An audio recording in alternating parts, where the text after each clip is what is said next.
I can't hear Vexus. I can't either. I thought it was just me. I thought he perma-muted me.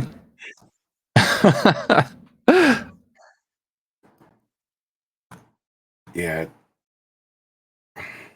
Hi, Joker. Boy, you're loud, fish. Real loud. turn me down, baby. Oh, yes. It's starting off good. We're going to get Vexus fixed up here. Just 1 second, guys. Those two? Okay. Yes. Might have muted the wrong thing, and then he... Moose. Let's see. Buzzard. Good evening, everyone. Hope everyone is doing well tonight.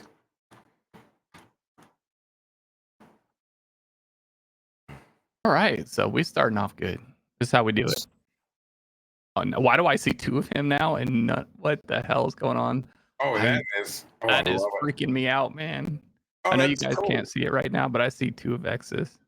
I do too. I love it. I'm not gonna lie, I'm getting great joy out of this.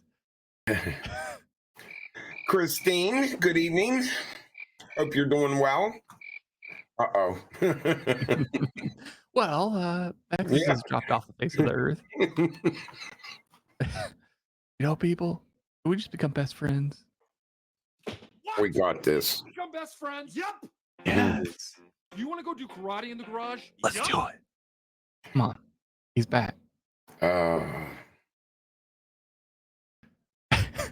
I can see the frustration on his face, Oh, y'all. I know he's I love frustrated. it. I love it. I'm loving every minute of this. When he turns his lips up like that, you can tell he's mad. Mhm. Oh, he can hear man. me.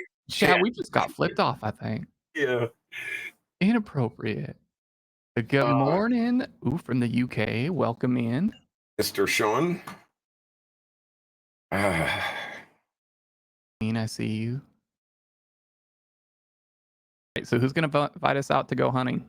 Or got those private lakes to go fishing in? Or, I'm just saying. I need those streamer perks. All right. Do you want to try it now, Vexus? See if we can hear you? I see two of Vexus, but I hear you now. Yeah, I hear him. Yeah. I hear two of you. Because I see two of you. There you go. Hey. There you are. Hey, how you doing? Yeah. Yeah, good. Works well. Yeah, we can hear you. We just can't see you on the stream. I think you got to put in the. You're not on the stream. I can hear you well. We hear you. There we go. There we go.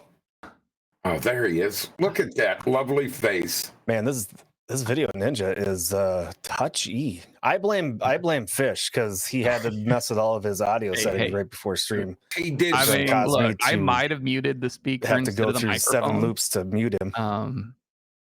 But it's okay. I can't hear you guys. I hear you. Can you hear me? Chief? Yeah, I can't hear you guys. You Can't hear you either. Yeah, we we can. We can hear him. Don't tell him that. But he can't hear us, so how would he know that? But he heard us a minute ago. So he's getting it figured out. I mean, we got his sexy face on now. Y'all, this is content, all right? Okay, you're all muted now? No, now you just muted your stream, Queen. So you just unmute it. Yeah. Can you still hear me? Yes. Yeah. Jeez. We I'm got seeing two. double. Yeah. We got it. Here, let me Okay. stand up. I don't know. Video ninja, man. Perfect. I'm afraid to close the other one. Which one is? I can hear myself twice, which is super fun. Okay, we've got confirmation you can all be heard. That's because you have two of you. Somewhere. Yeah. Oh, but if I close one, then nobody can hear me. No, we can Or I hear can't you. hear you. I couldn't hear you Close guys. the right one. Either then. way, we're good. We're good. I just get to look at your sexy face twice. I mean, Yeah, well, just don't look. Just look at the stream. I get to Definitely hear not my like the sexy train wreck voice and you can't twice. look That's away. super awesome. All right. It's everybody's favorite night, Sunday. You get to watch us struggle with technology. It's super fun. Hey, if anyone's been around me for a long time knows I just break technology all the time. So My it's just par lord. for the course. I can't even mute the tabs. Like Video Ninja, man, we got to figure that out because it works just fine before we go live. And then shit happens. I don't know. Anyway, welcome to Cast and Camo, everybody. It's Sunday night. That means it's time for your 3 favorite fishing and hunting non-experts to talk about fishing and hunting and outdoors and other things that we're not experts about, which is why we're going to bring in experts. Disclaimer, you may learn nothing. What? Yeah. What we say may not be true, but we're That's gonna act correct. like we know what we're talking about. So Yeah. Yeah, we could. We could. So some housekeeping items like we start every week. Follow us, subscribe, like, comment on YouTube. Cast and Camo TV is where you're going to find us on YouTube. And if you're watching or listening on YouTube, Cast and Camo on Twitch. Chief Fox TV on Twitch, Fish Stalker on Twitch, and myself, Vexus_X on Twitch. But you can watch us live every Sunday night at 7 p.m. Central Time at Cast and Camo. Also, guests. We don't have a guest tonight, but we are starting to rack up some guests, and there's some exciting guests. We've got, I think Wild Bill I think he's back in the mix next Sunday, right? He got his internet fixed. He's got his bow hunting fix going on right now, which is good. Yep. So I believe we have him for next Sunday night, which is going to be a blast. Yep. Here are some other ones that we have solidified, just have to work out dates. We've got Minnesota Dark House Spearing and Angling. The president of that association is going to be on the show. We've got a company out of Texas that does helicopter hog hunting. They're going to be on the show, which is going to be freaking awesome. And it sounds like just as of less than an hour ago, possibly one of the main people of Pheasants Forever, who also has a radio show in the Minneapolis-St. Paul area. So maybe we got some good stuff coming. As always, brought to you by Texas Select Seasoning and Carolina Bass Company. Got our code now. Is our code is active. live, Fish? Cast and Camo. Yes, it guys, is live? You want to Okay. save some money on CarolinaBassCompany.com. Save yourself 15%. Use the code Cast and Camo, and you'll save yourself 15%. And if you spend over $75, free shipping. So now is a great time to stock up. And if you haven't been there in a while, he's added a lot of great stuff, and they continuously adding stuff to that website. So check it out. He's adding a lot of saltwater stuff too, isn't he? Yeah. I mean, it's expanding. So even if you're not just bass fishing, there's a little bit of everything from fishing to even camping and survival accessories. So, check it out. You know what I need for survivor accessories? Work. Gun show. Right there, baby. That's all I need. That is all I need. Well, we'll get some commands going in the near future, probably by next Sunday. And you guys will be able to take advantage of those discount codes. And he will be joining us one of these nights too. So yeah, at some point we're trying to work it out this week. Hard night. Yeah, well, Sunday night sounds like it's a little challenging for him, so we'll get it figured out. I think it's going to be him and Original Tech. We will discuss them as Craig and Chris, not necessarily as their Twitch names, but I think that'll be a fun conversation once we get it. Yeah, they're very, very knowledgeable on all this stuff, especially the stuff they carry there, and they live across the street from each other. So yep, I mean, I've learned a lot about bass fishing from them. So discount codes coming soon on the chat. We'll do some commands, and I will be putting that in the description down below for YouTube. 15% off, and I think our discount for Texas Select Seasoning is also going to be 15% off, right? Yes, and it'll be. I think it starts next weekend. Awesome. As soon as I get some order. It's not that spicy. You know what I'm saying? I'm waiting. Ooh. I can't wait. And then I'm going to shoot a deer, and then I'm going to use it on the deer, and I can't wait. It's going to be so good. I'm going to say something, but I'm like, it's too soon, so. Oh, and... Yeah, right. And I'm jealous. I just want to go. I'll shoot anything. I do have an update from our guest from week 2, Jaron the dog tracker. He took a little time off from tracking dogs, and he was able to do some hunting himself and check out what he was able to bag. That's a nice deer. It's awesome. Happy for him. It's a little production stuff while we're here live, but what I've been seeing a lot on TikTok, which I think I don't know if we could find anyone. It goes along with the tracking for the dogs, but there's a lot of people using drones to track to find the deer now. And some states have some very weird laws when it comes to finding your deer with drones. Because I know there's at least one state's like, oh, you can use the the drone to find the deer that you can't find. But if you use it, you can't recover that deer then. What? Yeah. So, there's a lot of places, which is that- mind blowing to me because I would think that would be just another tool of not wasting. I mean, the coyotes and stuff are going to get it, but this actually pretty brilliant. If you could get yourself like a drone that has like a heat signature, that could be very helpful.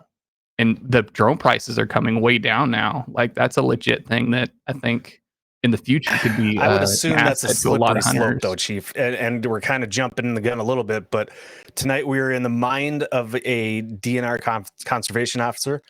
Chief is going to be our resident expert tonight. Slippery slope. Using heat sensing cameras in a drone when hunting. I would assume I could see the benefit, but I could also see the states saying, no. Now you said that, I can see the benefit of being able to find the deer, but I can also see how it would give you a major unfair advantage if you were trying to find live deer and then. Well, how do you differentiate that? And I think that's the Right. problem of they're like, yeah, you can't recover the deer after because there's no way to prove that you used it beforehand. You can sit here and say, oh, I'm definitely not going to do it. And you know damn well half of them are probably doing it wrong. So, thought it was an interesting topic and that could go, I could see going either way. Like you can make an argument either way. Yeah. Sorry. I thought that was No, you're interesting good. when I learned about it. That is interesting. I didn't know that existed, but I didn't either, but I was like, you know what makes sense? Yeah, I'm going to do a little bit of research on that. That could be a great conversation, especially if we bring Jaron and his group back to have almost like the battle of Hey, right, the trackers. Because I'm assuming years ago, or even not even years ago, but recently when the dog tracking wasn't legal in all the states, it was probably a lot of the same line of thinking of we can't do that. That's cheating. However, I'm betting there's a lot of states out there that could be a case of technologies going before laws. Like, they just haven't caught up. Exactly. I just Yes, sent sir. you the thing that I was watching the other day. So after the show, I want you to watch that. Okay. And you'll see what this is some of the problems. Cool. I just was looking at that the other day. It's funny you brought that up. What are the odds? We didn't even talk about that. Yeah, I was just looking at it the other day. You brought up the dog tracking, which made me think of, oh yeah. Yeah. It's pretty wild how they use that for that deer. That deer there actually got away. And it never died. And it was it was shot in the right shoulder. That thing has the hole the size of Rhode Island at its side. It actually lived, and they show it later on walking out in the field. You can see the mark on it like 2 weeks later. That's why I hate deer. Yeah. They're just so wily and very resilient, man. God, I hate deer. I love them. I love deer so much, but God, I hate them. I think that deer laid in that one spot right there for 2 days, still alive, and then finally got up and walked away. That is crazy. They're like RoboCop, man. Yeah. It's unbelievable. So, like I said, tonight we are inside the mind of a DNR officer. Chief Fox TV is our resident expert. Chief, please tell us, where were you a DNR officer? Pennsylvania. Was that so when you were a DNR officer in Pennsylvania? First of all, is it DNR officer? What were you guys called? DNR officer? Conservation officer. State conservation officer. Okay, so my question is, you were also the police chief, correct? Yes. Yep. So if you were a cop in Pennsylvania, are you also designated as a state conservation officer, or do you have to go through other things, and you had some that were just cops, some that were just conservation officers, some that were both? Well, first of all, anything that was in my jurisdiction as the chief, I could arrest for, whether it's hunting, fishing, whatever. But we never did it. We always turned it over to the conservation officers.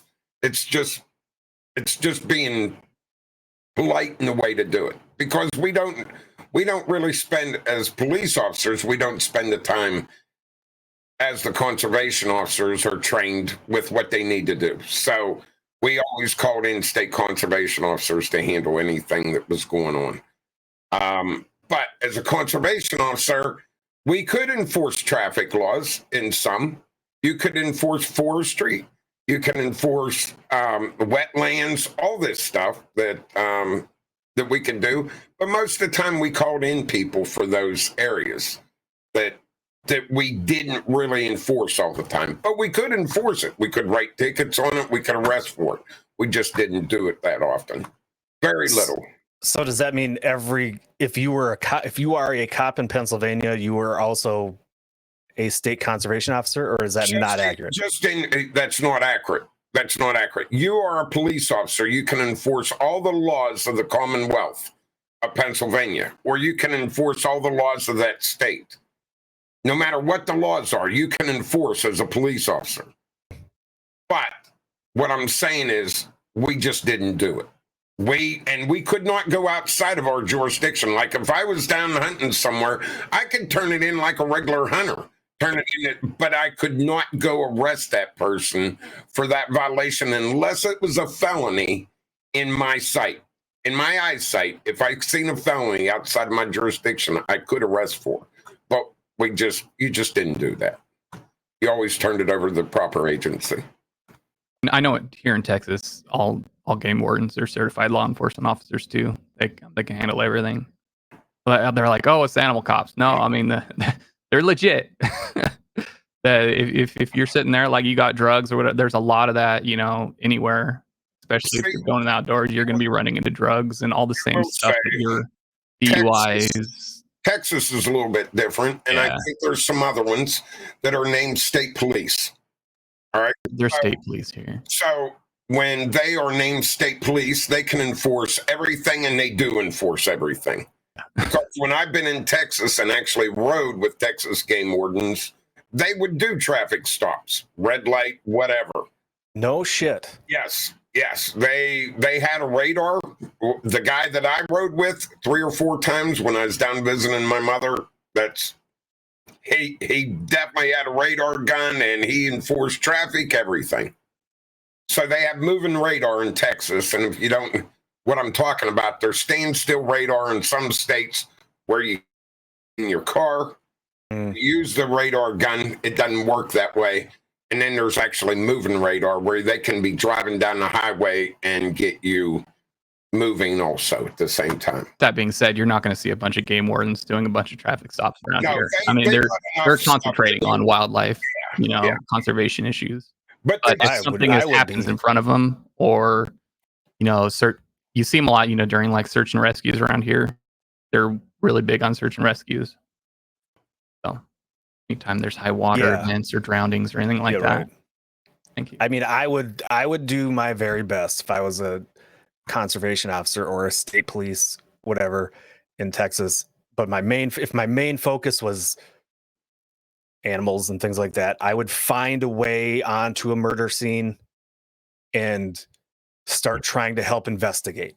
Because what happens a lot, especially in like more rural counties and stuff around here, you'll have the game wardens back up like rural sheriffs or vice versa. Like we did too. Yeah, if we was out working and there was an incident, we had the same police radio as the police officers did. We were all dispatched off the same frequency. But if there was a burglary in progress and I was coming through, I would back up the local police. Yeah, but you were the police. As a conservation officer, I was not being a cop at that time. You understand? So if you're not on duty as a cop? Right. So if I worked my duty as the chief from 6 a.m. till 2, that was usually my shift. I'd go home at about 3 o'clock. I would go back on duty as a state conservation officer. All right. So 2 different vehicles. So it just, yeah. Okay, 2 different vehicles. Now, this is where we're going to get it. There's going to be some controversial questions tonight. A little political, but in my head, when I hear that you're a cop, you have your state issued or whatever issued police vehicle, and now you have a state issued conservation officer vehicle. Okay. this is just playing devil's advocate as the ignorant taxpayer. If I'm upset that we don't have enough funding going to wildlife or wetlands or land management, why are we paying for two different vehicles for one person to basically do the same job? The hunters are You just had two paying for that jobs. vehicle. I'm imagining that's what happened. All your hunting stuff comes from your hunting license, your pay. All that stuff comes from the hunting stuff. That's where that money comes from. Okay. So, in number one, I'm a city cop, not a conservation officer, right? So I could not use a state vehicle and patrol in my city, and I couldn't use my city car to patrol in the whole state of Pennsylvania. You know what I mean? That sounds so confusing. Just It's give me a it'd dang be car. different here in Texas. Like since the Texas game wardens are state, it's depending on your state and how they run it. So Interesting. just don't mess with Texas. You'll be all right. I guess. I Yes, guess. Joker. It is, and Joker's saying, the people that are on YouTube, Joker's saying, so all conservation officers are cops, but not all cops are conservation officers. That's basically, stay as a cop, handle police stuff, do not handle conservation stuff, and it's a lot easier. That's the best way I can tell you. That's So- what we were taught. I'm sure this never happened to you as a police officer. Nobody ever called you names other than sir or officer. There's no derogatory names, I'm sure, that were directed towards you as a. Oh, yeah, there Yeah. was. No, I don't believe it. So I was looking up. I was looking up some nicknames that people have for conservation officers, Mhm. and I'm curious to know if you've ever been called some of these. One is a tree pig. You ever been No. called a tree pig? Never. It makes sense, but Never even I heard think- that term. Right. I've never heard of that. Okay. I mean, it kind of makes sense, but it's a little bit of a stretch. How about possum cop? Never. Really? Never. Okay. I guess it's kind of like in the same line of thinking as like a rent-a-cop for a security guard at a mall or whatever. Just never. The thing of it is, the people that I ever had issues with, like if you'd catch someone for killing 4 or 5 deer over their limit, most of them just swore at you or behind their backs They're about saying words you're not going to be asking if he was called. But I never ever heard anyone call a tree pig or a possum cop. I never heard that. And if they swear on the life of their mother, you know they're guilty. I'm just saying right now. Yeah, that's right. Is that how it works? Yeah, I mean, try a it. lot of people don't like. I was an MP, so No. I dealt with the little stuff, not conservation stuff, but Let when me it came say to law something enforcement. here. Moose Maniac just brought up in chat also. So when I buy my fishing and hunting license, the money goes to the game warden. No, that is not. All right. It goes to wildlife I would assume conservation. it goes to the budget. Yeah, that's right. It Right. goes into a budget system, and that budget system is done. There's also legislative branch can take money from federal for fish and game and bring it into the budget also. So there's different ways. If you have elk, there's an elk fund system for states that have elk. You got all this stuff. Your white-tailed deer fund. If you kill an elk in a state like in Pennsylvania out of season, you have to pay restitution for that elk, and it may cost you. I don't know. I can't remember what it was. I think it was like $4,500 for an elk back 20 years ago. I don't know what it is now. It may be a lot higher. I have no idea. They want to break the pocketbook, go shoot something behind a high fence, an exotic animal that you weren't allowed to be in Wow. there. I gotta tell you, the restitution's ridiculous. So this kind of goes. I have this question down further, but since you just brought that up, I'd like to touch on it now. $4,500. Let's just say it's $6,000 if you shoot an elk in Pennsylvania.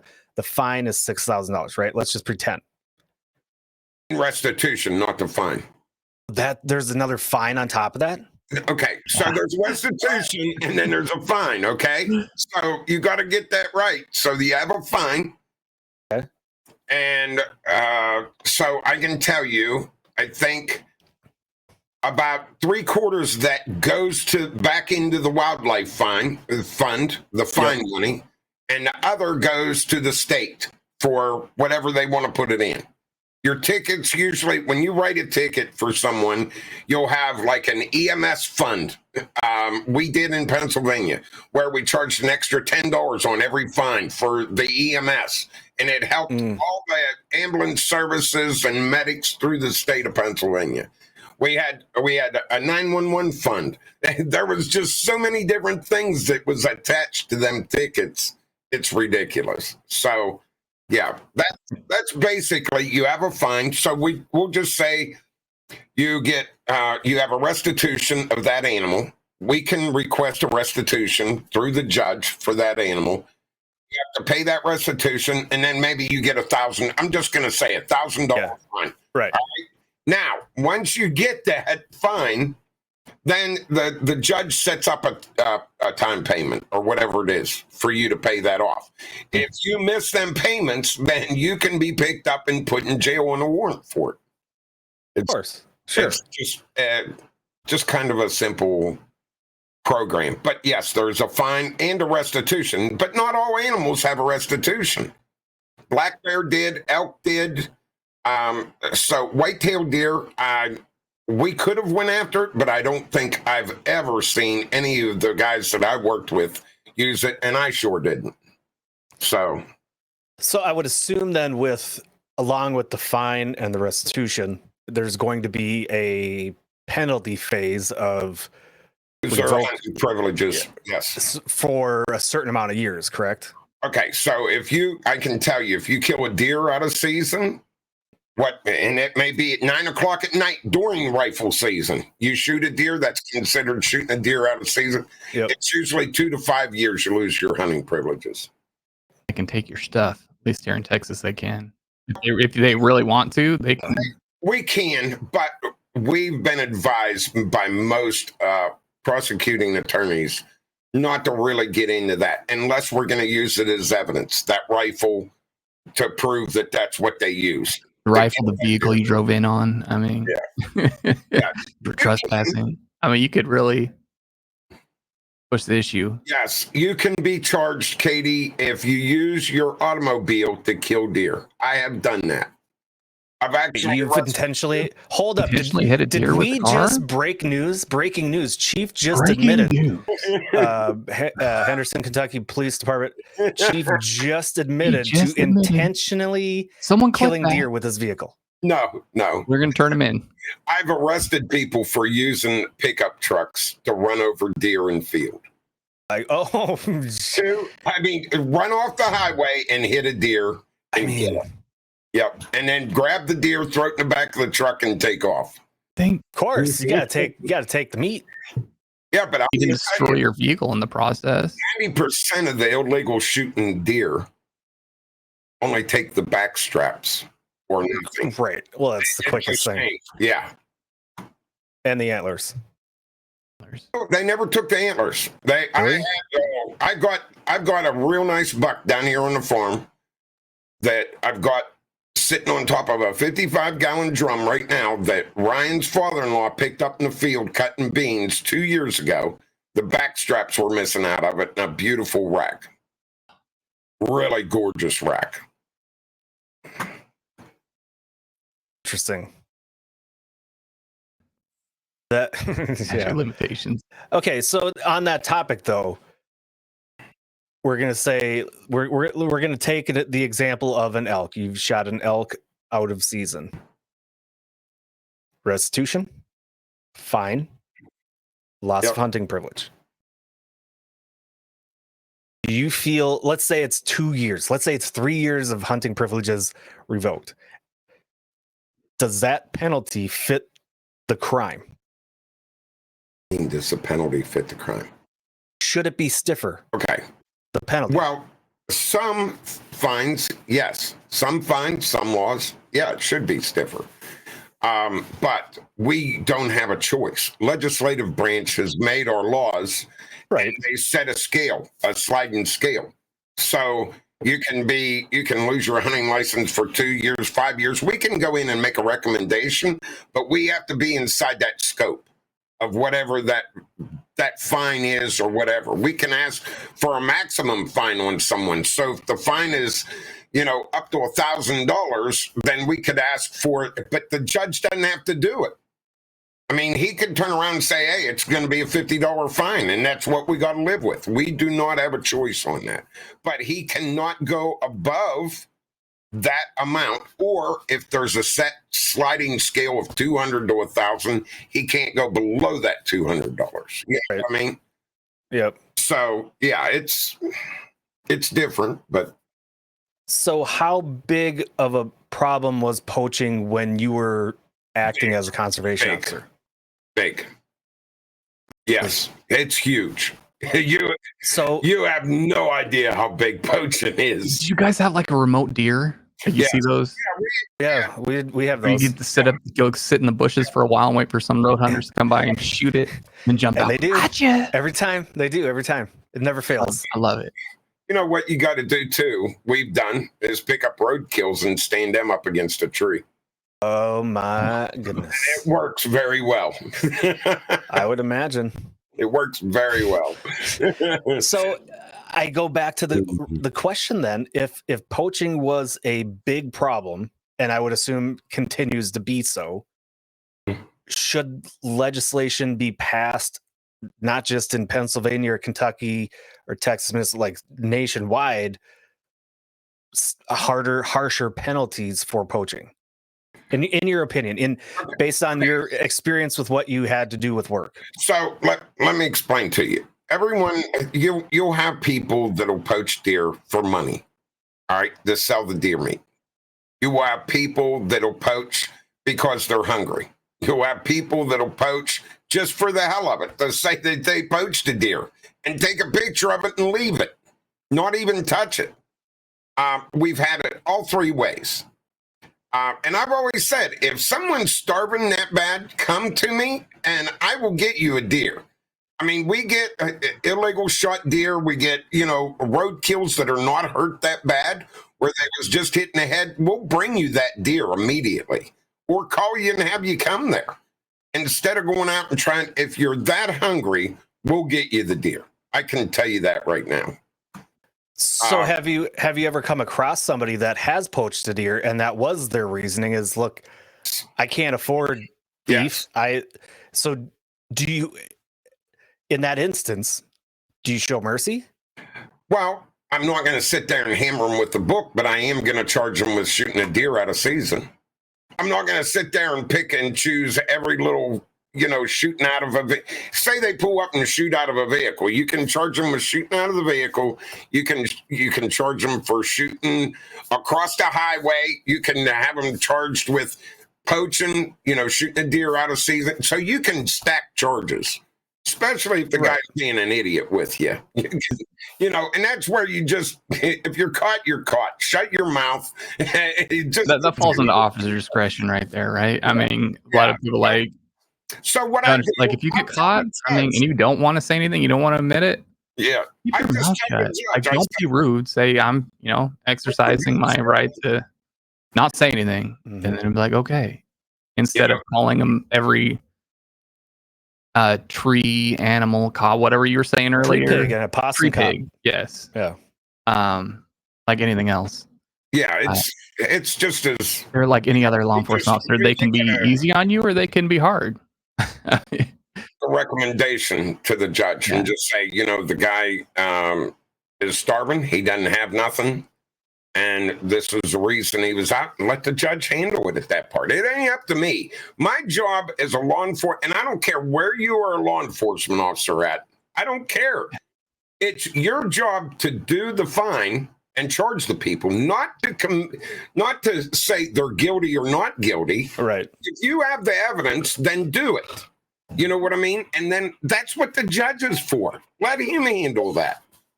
If you want to plead guilty to my charge that I have you don't even have to go to a judge. You can go pay that fine. So we give you the fine, and it's usually a set scale when we handle it out in the field. We don't have a choice, and we can't collect money from you out in the field unless, say, you live out of state.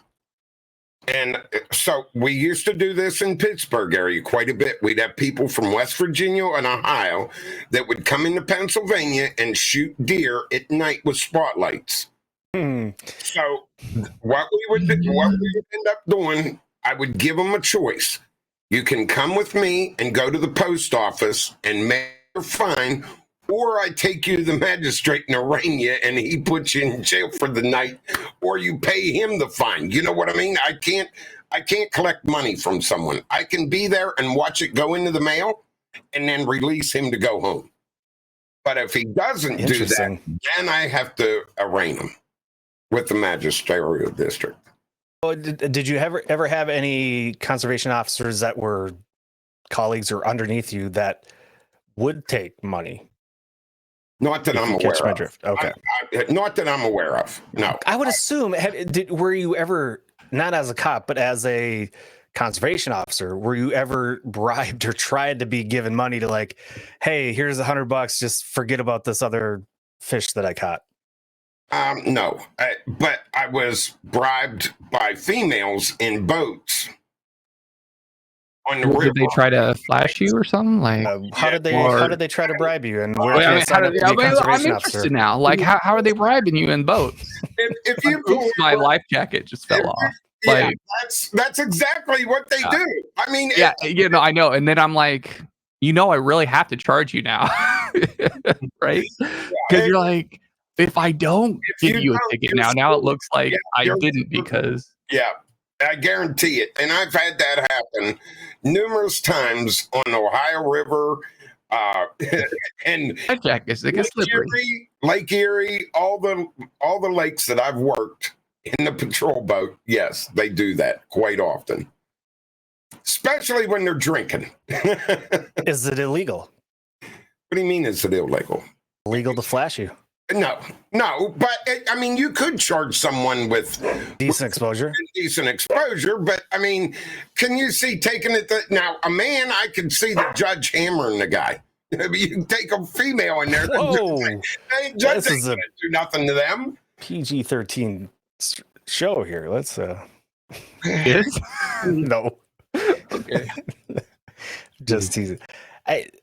That's interesting to me. I would think there's probably some male conservation officers that would fine somebody for flashing them. They could, but who would? I mean, look, I'll tell you what, in as long as I was a police officer in 25 years, charged 2 people with indecent exposure. 2. Wow. Pam, who was the other one? What did you say the first one was? Joker. I didn't know he met you. Dang it, you were one of them. Sorry. Okay, now let's know who the other one is. No, I can't tell this. I can tell you that it dealt with a car wash with a vacuum hose. Yeah. And right in open public. I can tell you that. One of them. Sheesh. Yeah. Vacuum hose. Vacuum hose. I'm thinking about this way too hard. So if you look, I'd need a straw. If you look at a car wash, they always have vacuum hoses are like this big. That's what I'm saying. I'd need a straw. My wife's looking at me. She knows exactly what I'm talking about. Because I lost it when I got the call. And it was on film, on the camera from the place. When they called me and said, hey, we've got a really weird incident down here, and I had to go to that and then watch that, it was like, clean up oh my gosh. Oh my gosh. And the bad part of it was there was a woman on the other side of him cleaning out her car while he... Him? Oh, now it just even got gross. Yeah. It was definitely a him. Was there a camera involved? Yes. The camera and on microphones? No, there wasn't microphones on outside cameras. No. Interesting. Yeah. Oh, yeah. That's what we're talking. You're setting the mood now. That's right. Sorry, All right. what? So back to What? back to what we were talking about. Yeah. Let's Got see. awkward quick. I'm just saying. well, I mean, yeah, maybe a little bit. So going back to thinking about conservation officer, when you would engage with fishing people or hunters, was your mindset and was the mindset of the other conservation officers that most people out in the field fishing and hunting genuinely were concerned about the conservation of animals on the land, or were they more interested in just killing things? I'd say that's about half and half. Really?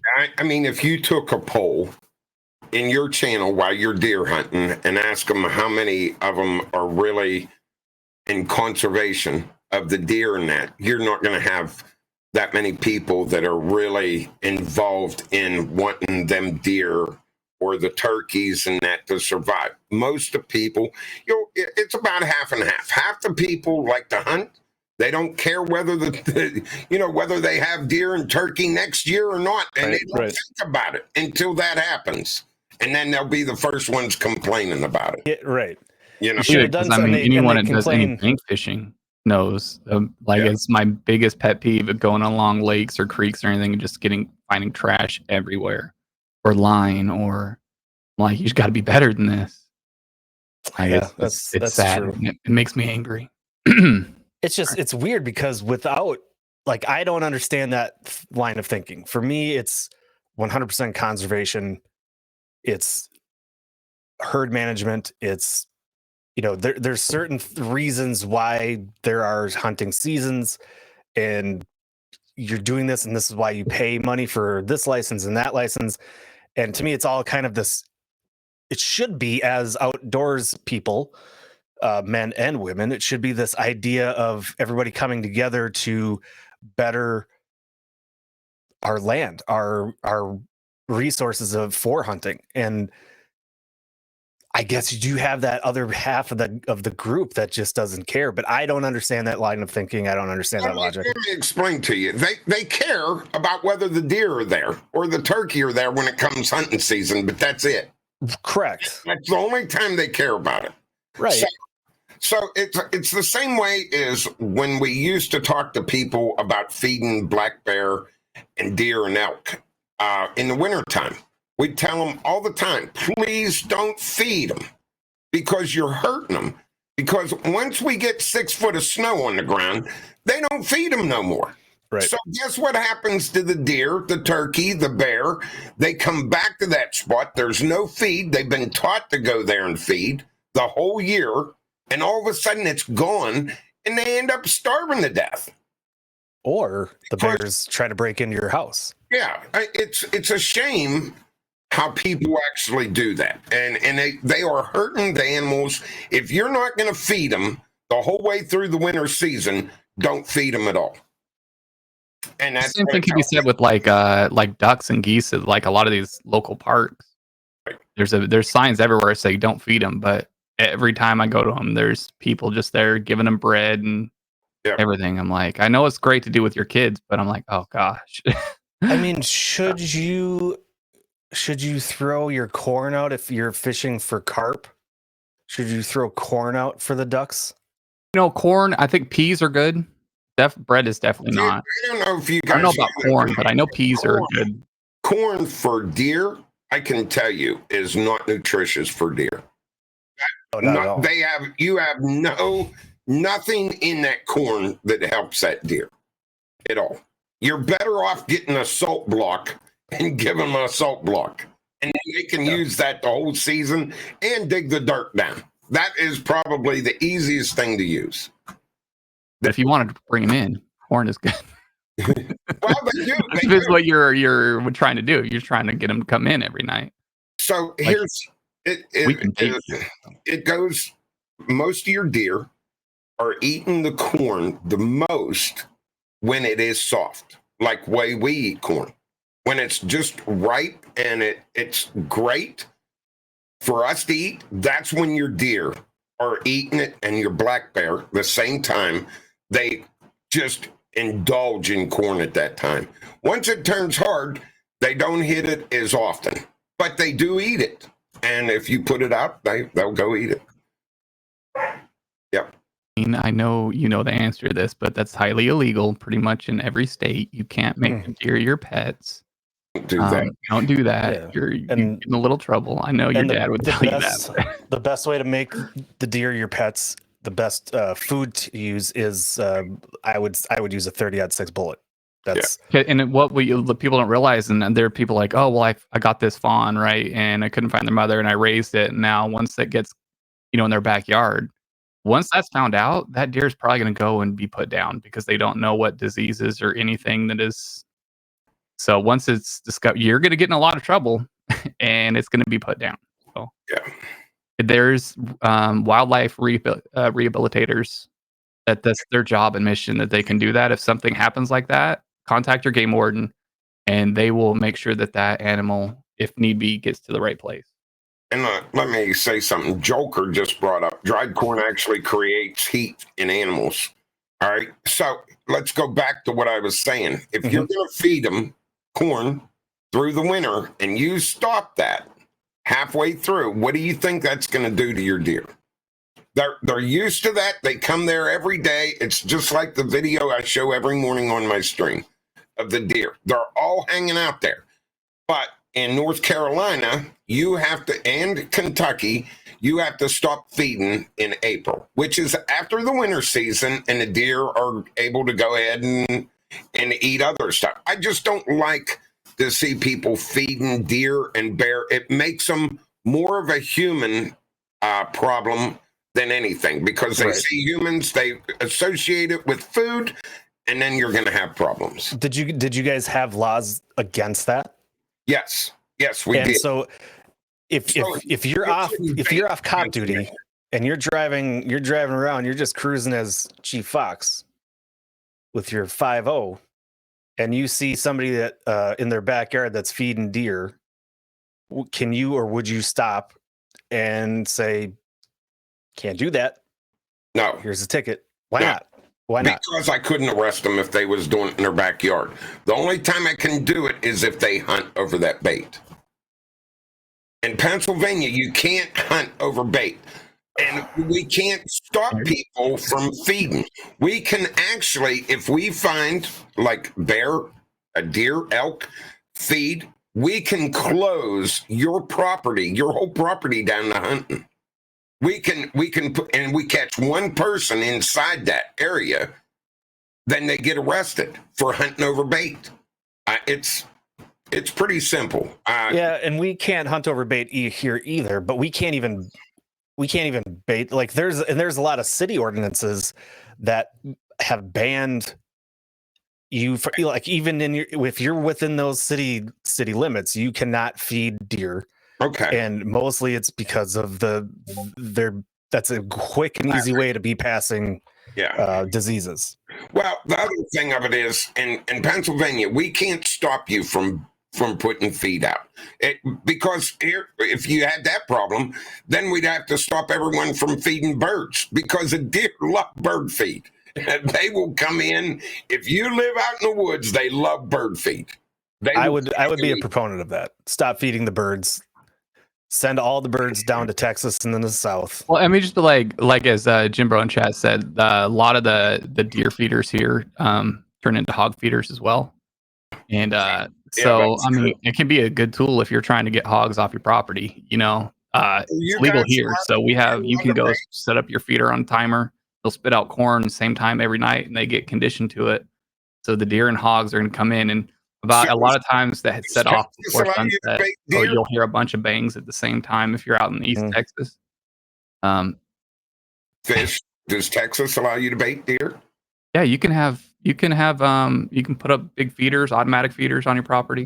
Yeah, we can here too, but it's only from September 1st until April. I don't know. I don't have property or haven't been able to go, but I know it's legal here. You guys were. I'm pretty sure it's legal in Texas to have a white-tailed deer on a leash and a collar and bring it over to a spot and just put the leash around like a pole, go crawl up into your stand and then shoot it. I'm pretty sure that's legal in Texas. You're gonna if you've gone coming to the feeder, you're gonna have that ranged. I mean, so and then or if you want it, you're like, you know what? I want some hog. I want some pig for dinner. I mean, OG go just out there. about the CWD, and we are going to talk about that. OG, I got a special guest as soon as deer season's over with. One of our game biologists and land managers will be on the show with us and expressly talking about the CWD. But I wanted to leave that go until that show. Basically, that's why I haven't even brought it up. Yeah, in Texas, I mean, you need your hunter education done, but hogs, I know they're talking about it in chat here. As long as you have your hunter education, you're on private property, you don't even need a hunting license, I believe. So they're definitely not considered a game species here. No, and like hogs, man, coyotes I fall can't into the wait. same category. I can't wait to talk to those helicopter hog hunting guys. Can't That's gonna wait be either, right? It's gonna be so good. It's gonna be great. Okay, so here's a question. Now we're gonna get into some controversial topics. You ready, Chief? No, go ahead. How does the DNR come up with their estimate of animal population? Well, it's pretty easy. We did it for, I'll give you an example. Black bear, woodcock, deer. So black bear, we would go out and trap. We'd have to do 17 to 20 bears per district by snaring them or shooting them with a tranquilizer gun or whatever. So what you do when you get them bear, you have a number in a certain district that you have that you get. So we'll say I get 20 bear in this area, and the next game warden that's in the other side of the county gets 20 bear, and the other game warden gets 20 bear. And none of them have any tags in them at all from the other years. You can start showing the amount of black bear you have in that area. It's the same way with deer. It's the same way with woodcocks. We'd go out and actually we did woodcock studies. If you don't know anything about woodcocks, they're probably the funnest things to watch when they're in their breeding season. They'll spin up in the air and then they'll fall straight to the ground. I mean, like a rock. I've never heard of a woodcock before. What? Sounds You dirty. haven't? Oh no, they are delicious eating. They're like the best. Yeah. But anyway, if you go on YouTube, look at woodcocks. I'm not putting woodcock into my search bar. I'm afraid what's going to come up. You'll get a bird. Yeah, it's a bird, baby. And some other stuff. Maybe. Well, I don't know what kind of stuff you're normally looking for. You're looking for the Don't wrong look at stuff. Delete my search history if I ever die. That's all I'm saying. But they are probably one of the most interesting birds that I've ever dealt with on going out and studying, because it's amazing to watch them. I've just never seen birds act like that. When they're mating, he's trying to bring in a female. He'll spin in a spiral going way up in there, and just like he dies, he drops and hits the ground and then does it again. Chief, is a woodcock a snipe? No, they are similar to a snipe. Very similar to a snipe. You know, if you didn't know, snipe hunting is a thing, people. Yes, it is. It's not just a thing that you were told to go look for it. My The movie. wife in the background's like, it's not a thing. Yeah, no, it's actually a thing. They're closely related to a snipe, but they are not a snipe. Snipes taste good. Has anyone ever eaten snipe? I just read tonight and I've never ate one, but I just read tonight they're very good eating. With your I'd try sandhill cranes. I'm assuming if you wrap it in bacon, it's tasty. Yeah, just like dove. And duck and Bacon, and cream pheasants. cheese, jalapeno. There you That's go. right. So what was the most common offense that you encountered as a conservation officer? The most common. The most is common. Blaze orange. Safety. Meaning they either didn't have enough or they didn't have any. You get, most of the time it wasn't enough, but you do get quite a few that doesn't have any at all. That Now, like what about people that are just walking around? Let's say you're on, I guess I don't know what the landscape of Kentucky is or Pennsylvania at the time you're a conservation officer for public land versus private land. But if you have somebody that's just Susie Walker, just going for a Sunday walk through the state forest, has no blaze orange on, not hunting, but a civilian. Can you ticket that person? No. Why not? Because they're not hunting. Act of hunting. The act of hunting is using a weapon to take wild game. Right, but there shouldn't there be a part of the law that is going to punish morons? Like if you're going to be walking through the woods without any orange on. A lot. Yeah, I've seen it happen a lot. People, I'll tell you, I heard you say the other day, you're hunting and here comes people out on their horses. Yep. I've seen that happen so many times when you're deer hunting. People are out riding horses. The first day of deer season, no orange on, nothing. And I mean, can you imagine that horse being where you can shoot a buck or a doe and you have a person that sees that horse through the bushes walking past? I just 100%. can't imagine. I just 100%.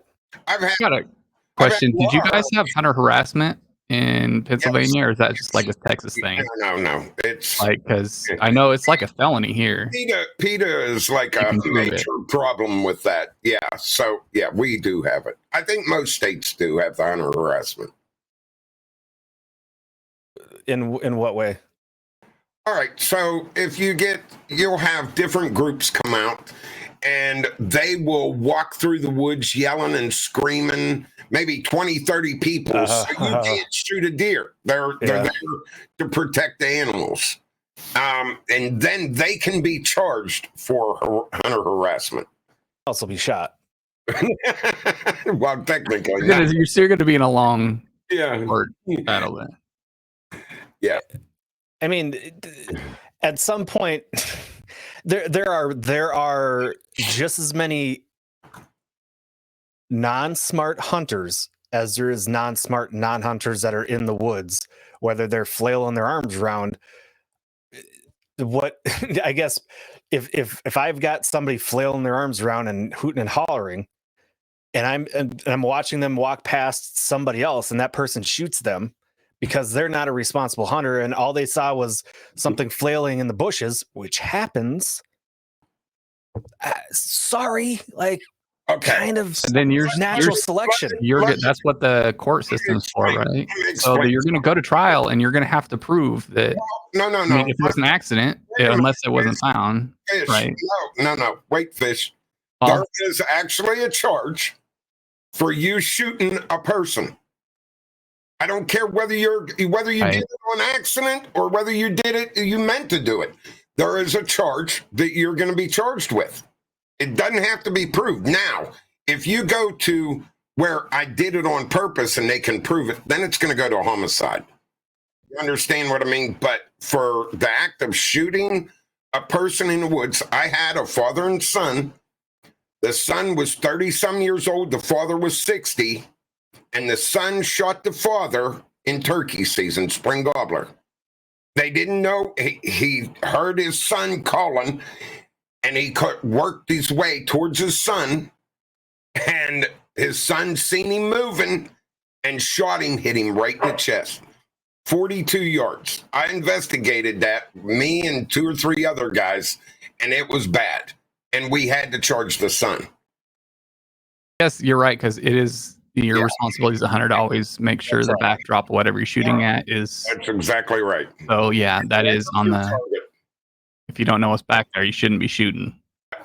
So yes, I've had numerous shootings. I've also had where they're putting on a drive in a cornfield, and the watchers are at the end of the cornfield. The deer break out. One of the drivers see the deer and start shooting right into the watchers and hit a watcher. I've had that happen 2 or 3 times. So it's really, really bad. And that's when you tell the drivers never shoot. They shouldn't be shooting.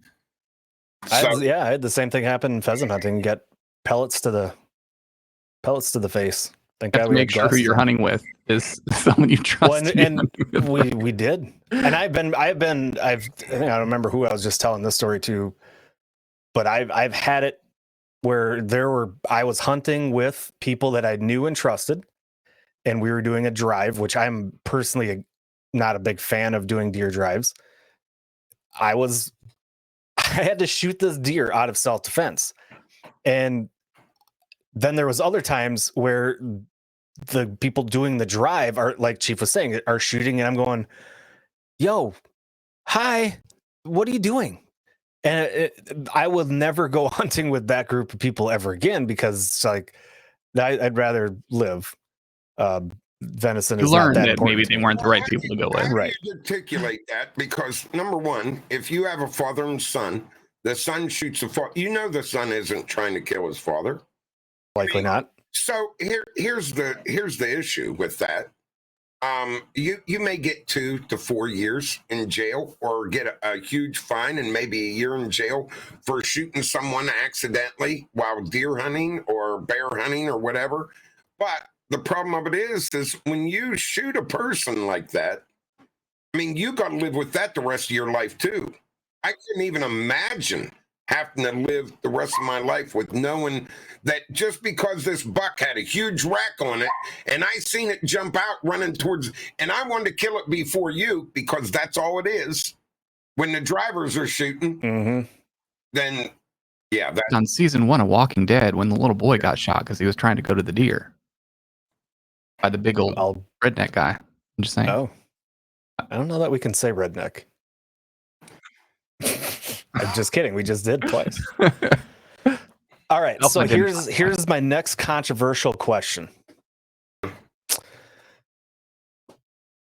I'm gonna pretend like I am this naysayer. I am this negative Nancy that I'm sure you ran into all the time, because people love to hate conservation officers in the DNR. They just do. They love to hate on them.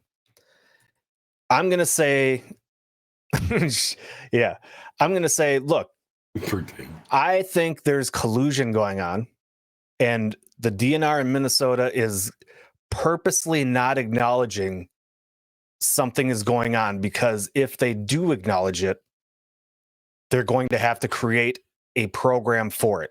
The example of Minnesota having mountain lions. We have mountain lions. People might not think that, because they're not technically in Minnesota. And what the DNR tells Minnesotans is they're mountain lions coming from South Dakota, North Dakota, wherever, and they're just juvenile males walking through, and they do that. And they will not, and I'm just playing devil's advocate, the DNR will not acknowledge the fact that there are breeding mountain lions in Minnesota, because if they did, they would have to create a program for the mountain lions. What would you say to me if I'm that person going to you as a conservation officer saying, y'all are crooked, and here's how you're crooked? Could there possibly be any chance that that would be that level of collusion within that state organization, for the simple fact that they don't want to do a little bit of work? There's always a chance of that. But let me ask you another question. Let me ask you this. Have you ever seen a mountain lion? Have I? Yeah. Like personally? Yeah, I want to know if you ever seen a mountain lion in Minnesota. Okay. I have not with my own two eyes. Let me ask you, how do you know they are there then? If you didn't see them with your own eyes, do you know they're there? Is the earth round or is the earth flat? Can I prove it? I'm just, they say there's Bigfoot everywhere too. Well, there is. I mean, they come around and they say there's Bigfoot every place. I mean, right here where I live, they say there's Bigfoot. Yeah, but if I have, like, every day that I open Facebook, every single morning, I've got trail camera pictures from the southern part of Minnesota to the northern part of Minnesota, northeast, northwest, central, does not matter. Okay. There are multiple pictures of mountain lions. Okay. Every They day. identify as a domestic cat. So They do. All right. Here's the thing. It's just like I told you at the beginning, before we even went live. Mountain lions in Pennsylvania, they say they're there. They may be there. I've never seen one. I've never seen a track. The investigations that I've been on to look at mountain lions was bobcat tracks. 90% of the time they were bobcat tracks. I've never seen a real mountain lion track in Pennsylvania. But we have snow from October to April. Would they not leave a track? I'm going to say to that too is it's not up to the game wardens or whatever you call them where you're at to make the laws. They just enforce them. Yeah. So Right, that has yeah. to be through the legislation. So you're going after the wrong person. No. Here's the thing. We could suggest something to the conservation district and say, we definitely, if we would have had a definite sighting of a mountain lion, they would have. I mean, I don't think there's any game warden that would have held that back. But I mean, if you've got real camera pictures, because the camera pictures that we've had in the yards, there's one in Mercer County, Pennsylvania, that was on Facebook for a long time when I was a conservation officer about a mountain lion. And I'm going to tell you, that mountain lion had a tail that long on it.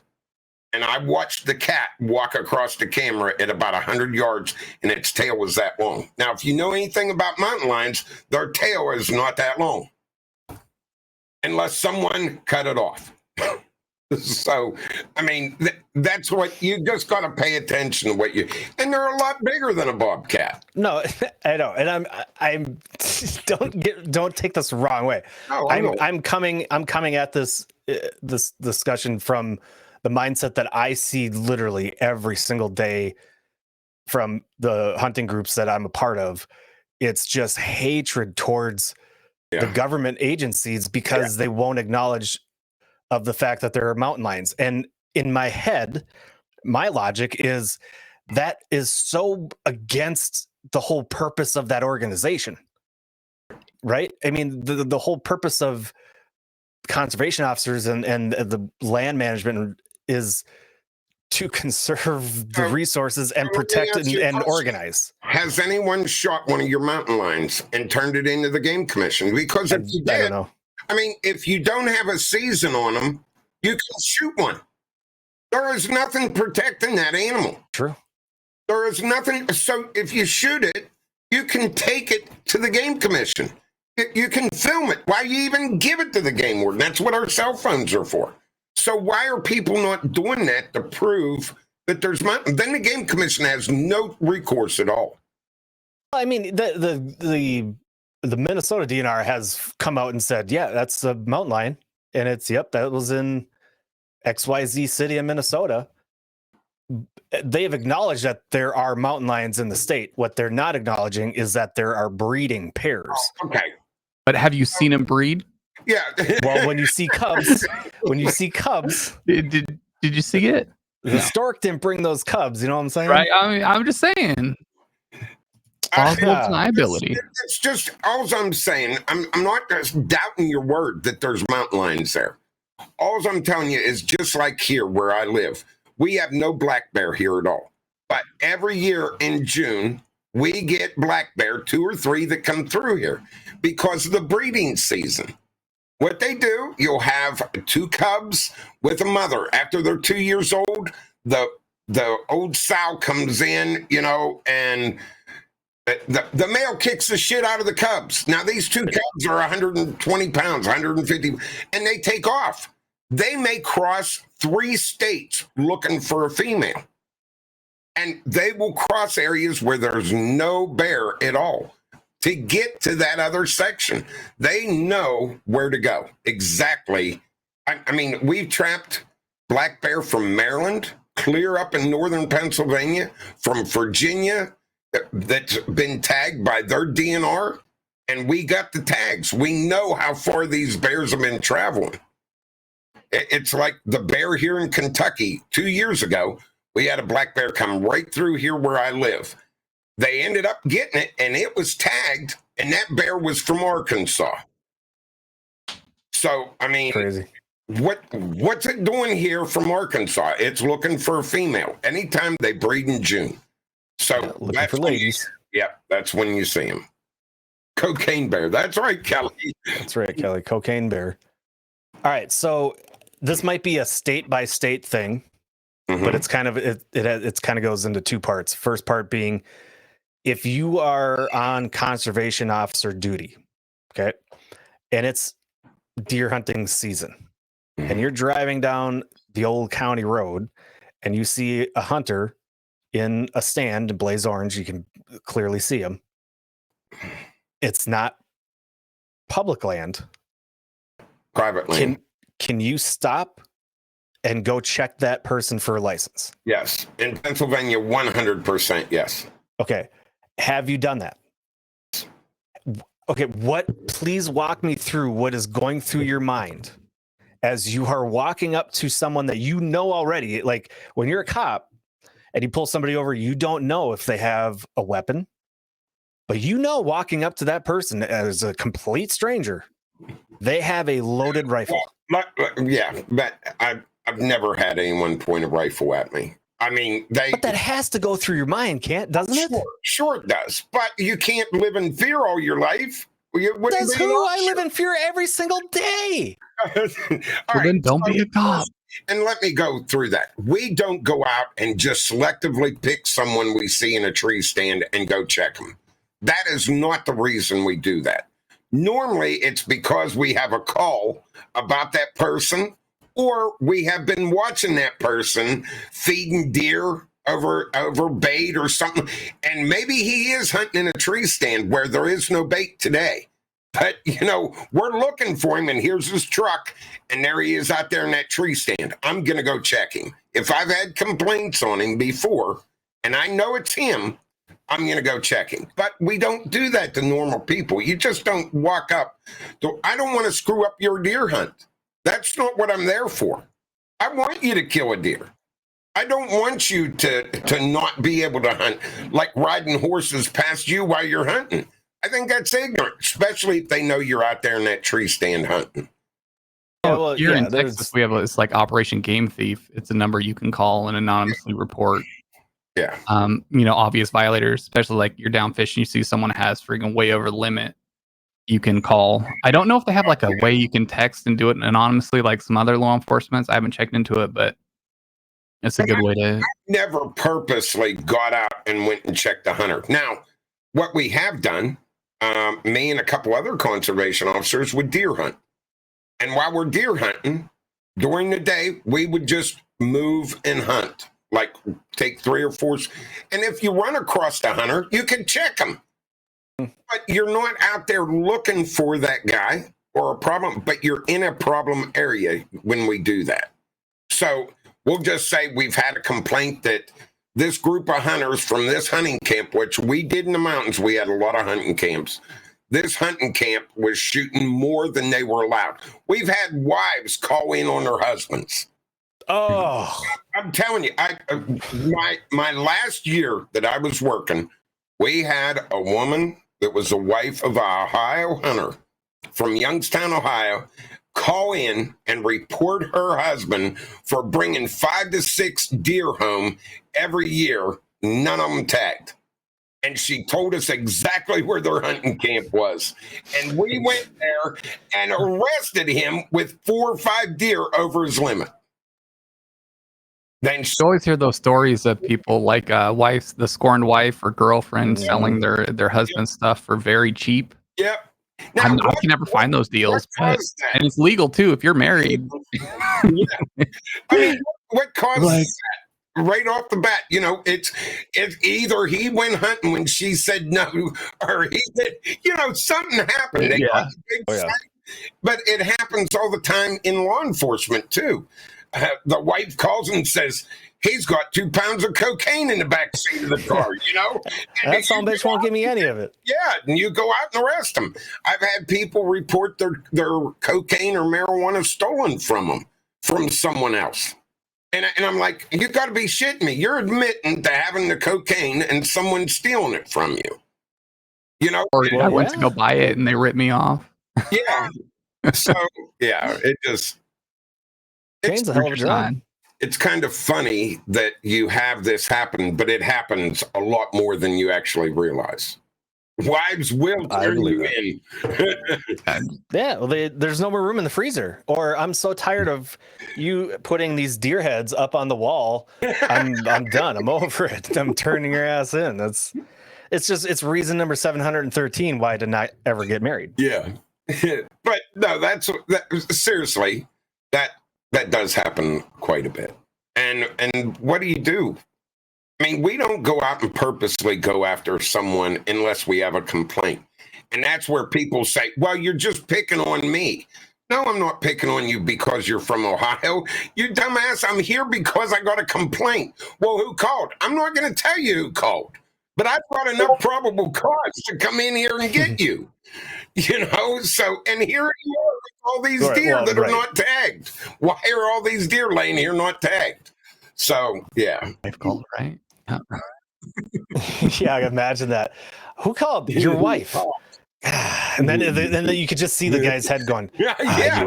By the way, she said she sold your boat and all your she sold all your guns for what you said you paid for them. I'm just saying. I thought the truck you pulled up in here looked familiar. That's my other truck. Yeah, she gave it to us. Yeah. Signed the title right over to us. Fantastic. It's just. Well, I asked that question because I've had just one time, I was on private property and I watched a pickup truck and I could see the road from where I was sitting. And I watched the pickup truck pull up, stop, and he got out and he started walking towards me. And in my head, I'm going, I've got a psycho coming at me. Like, I didn't know what was going on because this dude's walking up to me.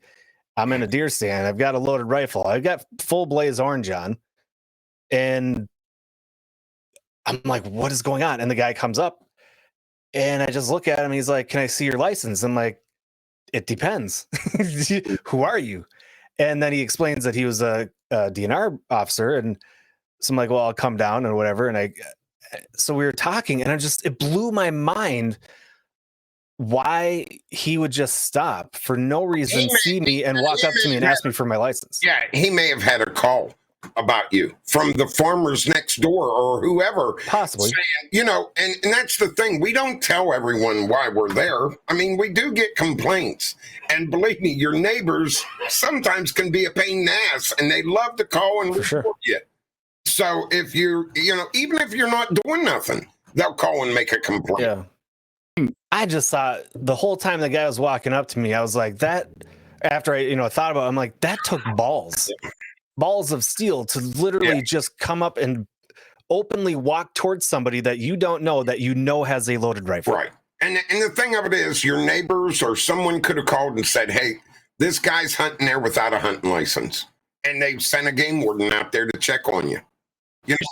Like a area where they're having problems. Because I think literally one of my first fishing streams ever, I was night fishing for catfish. It's literally really early on. I'm out at the lake. It's like a park that closes at dark, but they don't care if you're out there. It's on the big lake. And I hear rustling behind me in the bushes. I guess he was trying to sneak up on me, and I'm like, hey, whoever you are, you can come out over here. He's like, oh, he caught me. I'm like, oh, you're the game warden. I'm like, hey, how you doing? I'm like, I'm armed. He's like, yeah, so am I. We're good. I was like, oh, crap. Well, again, it's in Texas, of course. That's the only time I've ever been stopped. Yeah. I was like, yeah, I got a gun. He's like, so do I. Just, keep it in there. And that's funny the way you say that, because I have actually stopped fishermen before on lakes and rivers, maybe 2 or 3 times. And they're like, you just stopped me last week. And I'm like, I'm sorry. I don't remember you. I don't remember the people that I deal with. But if we have people that are causing a wake in a no wake zone, we're going to stop you. Like you. I watched you one night. I was sick to my stomach. Yes. Coming past the no wake buoys. Yeah. Wide open. It's just, I don't know. And actually, it was very helpful to me because I was like, hey, are we okay to be out here? Because the website says close the dark is like, as long as you're out here fishing, there's not one game warden here that's going to stop you. You can be here all night. If you're out here, we're out here looking for the people who are out here doing drugs or illegal activities. So you're good to go. I'm like, okay, good to go. Yeah. It's the same way with skiing at night. As Fish puts his bong in his pocket. Okay, I'll hide that. No. This is Texas. You can't do that. No, I know. You can do everything else except smoke weed in Texas. All right. So I do have one more question that I would like to get to before we get to the hour-and-a-half marker. I don't know the landscape of Pennsylvania where you were a DNR agent, officer, conservation officer. How do the U.S. agencies, the conservation officers, the DNR agents, how do they collaborate, if at all, with the reservations or native land with hunters either crossing? Like, do you work together? Is there any collaboration whatsoever? Yeah, we do. And we worked, Okay. we had the Seneca Nation of Indians next to us. And we would work with them. If they would have someone that was from our area that was over there hunting in their area and committed a crime, they would come over and we'd go with them to go interview the person or arrest the person, whatever the situation is. And we would do the same. We would go over to the reservation if we had one of their people that had a problem. But a reservation is a whole different ballgame. I mean, a whole different ballgame.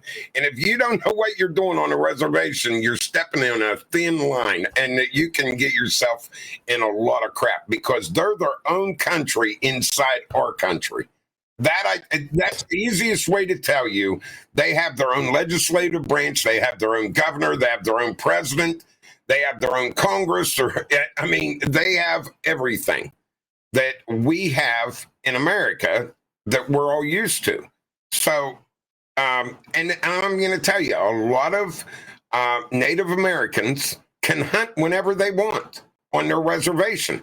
So and I'll tell you, Not subject to the same laws that we I are. was hunting in New York one time, and our guys went out spotting deer, which you're allowed to do in New York and Pennsylvania. These guys went out spotting deer, and when they come back, they were all telling us while they were spotting, they started shooting a deer that they were spotting. The Native Americans were sitting there shooting a deer because they had them lit up with spotlights. Right. But there's nothing. It's kind of neat how that happened, but there's nothing you can do about it. They're allowed to hunt whenever they want, whether it's at night or, it's just the way it is. And the same goes on the water too. I know it's a controversial topic, and I don't want to get into too much politics. But it's the same up here with netting fish. Netting walleye is the big topic on certain lakes. I've done plenty of ice fishing on Upper Red Lake, and when you get a map from the resort that you drive out onto the ice from, it is a very distinct line on that map. And you pull up your GPS or your Navionics, there is a distinct line because half that lake is reservation and the other half is not. And you do not cross that line. And if you cross that line, you're that's how for Kinzu. And it's funny because you can sit there and we'll have on the US side of that line will be 500 fish houses lined up in a straight line on that line. And you look west and there's not a single fish house for miles. But the second you cross that line, I guarantee you're in trouble. They're watching, right? So I've always been curious. I've never really asked that question of somebody that was in the trenches like you is what kind of collaboration is there between the US DNR agents and Native? We had a great relationship with the Native conservation officers. They are incredible and they're very useful. And they're not there to side with just their people, because they will nail the crap out of their people if they do something wrong. They're actually probably a lot stricter than we are on rules and regulations. So, yeah, they don't have a bunch of rules and regulations, but the ones they do, they enforce pretty heavily. So how often did you get a call from the reservation saying, hey, we've got Billy Bob and we just caught him hunting on the reservation or fishing? How often did that happen? Not often. We would have it happen a couple times a year, but not very often. I would assume, since you or that person was on the reservation land, that they're calling you to let you know, but they're going to handle it on their side. They're not turning him over. They're not extraditing him across that reservation line and saying, now he's yours to deal with. Well, most of the time when they would call us, they'd already left their state or their area, and they're filing a warrant for their arrest. So once we get the warrant to our magistrate, we can go out and serve that warrant and take them and arraign them, and then they can come and extradite them to New York State. That's where they Okay. were, in New York State for us. We was right on the border. So Kinzu Lake up there is half of it's in the reservation. The other half is in Pennsylvania. And they used to be in Pennsylvania, and they moved them out of Pennsylvania into New York, the Seneca Indian Nation. So, Interesting. yeah, it's a little bit different, but Well, I mean, I tell you what, it's conservation officers, DNR agents, whatever you might want to call them. It's the topic is going to come up plenty of times on the show, right? Because we're dealing with hunting and fishing and outdoors, and they kind of go hand in hand. So don't be surprised when we come back with maybe more questions for Chief, or we bring, like Chief was saying, we might bring in some specialists from the States. yeah. Whether it's a biologist on this topic or that topic, but we'll probably have multiple conversations regarding conservation and conservation officers in the future. So I'd be get a current game warden on here from Texas for sure. But I mean, obviously this time of year in Texas, Well, they're that's busy. the problem here. When I talk to our game warden, our biologist, our land managers, they're all willing to do this. But right now, they are so busy. They just don't have the time to do it right now. But they will as soon as hunting season's over with. We will have them on. We'll get them on. Yeah. This is just a little bit of a warm up. And being that you are a co-host of the show and you have the experience, I thought it was a good idea to extract some of that knowledge and experience from somebody that we know and trust and love. Aw. You love me? Aw. Aw. Really? You love me? Aw. Yeah. Bez loves me too. Mm. Andy the rat. Did we just become best friends? Yeah. Yep. That's right. You We wanna did. go do karate in the garage? Let's Yep. do it. So much room for activities now that we're in love.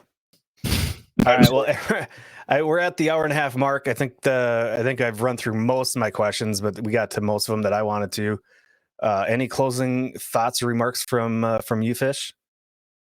Oh, not really. I mean, I know there's a lot more that we can go into detail. Like, I know, especially the Texas game warden being state cops, and here in Texas, we got our own issues here because I know there's a lot of people don't think about is our game wardens are battling a lot of the, let's say, illegal weed grows that are run by the Mexican cartel, and they've discovered that it's easier to come do their weed grow in the States instead of trying to smuggle it across.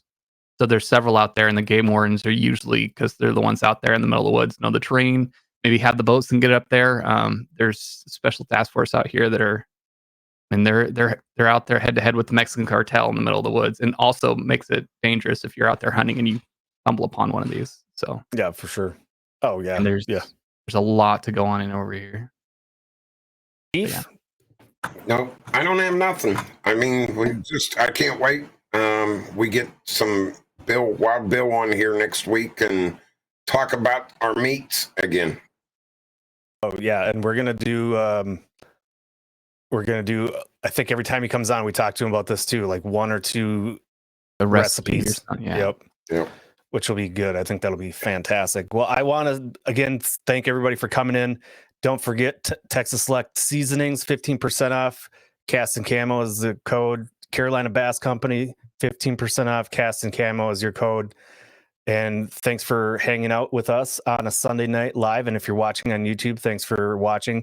Like, subscribe, and comment down below. And we'll see y'all next Sunday night. Good night, everyone.